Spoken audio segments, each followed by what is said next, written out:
আসসালামু আলাইকুম। রমাদান মোবারক। আসুন আজকে আমরা এক প্রতিযোগিতায় নামি। আজ থেকে প্রতিযোগিতা হলো, আজকে যেহেতু ফার্স্ট রমজান, এই দিন থেকে পুরা রমজান মাস আমরা সকল মুসলমানরা একটা প্রতিযোগিতা করব। সেই প্রতিযোগিতা হলো ভালো কাজ করা, নামাজ, কোরআন, হজ, জাকাত, যে যার জায়গা থেকে ভালো কাজ করা। আমরা তো জীবনে অনেক প্রতিযোগী হলাম, অনেক প্রতিযোগিতায় গেলাম, অনেক সুফলও পেয়েছি, অনেক কুফলও পেয়েছি। যে যার জায়গা থেকে যেমন কর্ম করেছি ঠিক তেমন ফল পেয়েছি।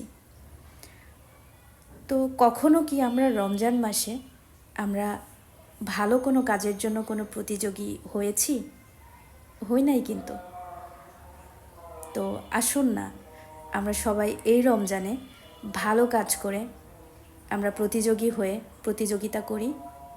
এবং আমরা যদি ভালো কাজ করে প্রতিযোগিতা হই, অন্যান্য সেক্টরে, অন্যান্য অফিসে বলেন, জব বলেন, বিজনেস বলেন, বা যে কোনো জায়গায় আমরা তো লাইফে কম প্রতিযোগিতায় যাই নাই।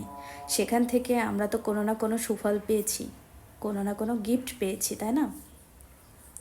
আমরা কিন্তু এবার যদি প্রতিযোগিতায় ফার্স্ট হতে পারি, ফার্স্ট, সেকেন্ড, থার্ড বা ভালো কিছু করতে পারি, সেক্ষেত্রে কিন্তু আমাদের ভালো কোনো কিছু আমরা পাবো। এবং আমরা যদি অন্য জায়গায় প্রতিযোগিতায় যাই, যে কোনো খেলার মানে জায়গাতে, ক্রিকেট বলেন, ফুটবল বলেন, বা দেখা যাচ্ছে ভালো কোনো জায়গাতে যে কোনো প্রতিযোগিতা, বা জব সেক্টরে বা অন্যান্য সেক্টরে, সেখানে কিন্তু ফার্স্ট, সেকেন্ড, থার্ডকে পুরস্কার দেওয়া হয়।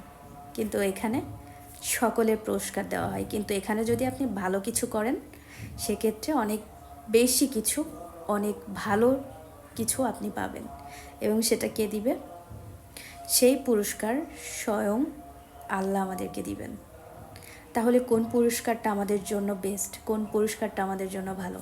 জীবনে তো অনেক পুরস্কার পেলাম, আল্লাহর হাত থেকে কিছু পুরস্কার পাওয়া কি আমাদের আগ্রহ থাকা উচিত না?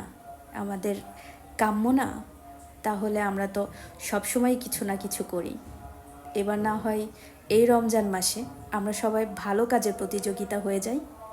আসুন ভালো কাজ করি, মানুষের পাশে থাকি, নামাজ, রোজা যে যেভাবে পারি সেভাবে করি। কারণ অনেক অসুস্থ ব্যক্তি থাকে, অনেক রকম মানুষজন থাকে।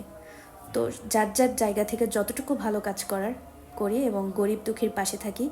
পাশের বাসায় খেয়ে আছে না খেয়ে আছে যতটুকু পারি খোঁজ খবর নিই, এবং যতটুকু পারি সবার পাশে থাকি। সবাই ভালো থাকবেন, সুস্থ থাকবেন, এবং সবাই সবার পাশে থাকবেন। রমাদান মোবারক। আসসালামু আলাইকুম।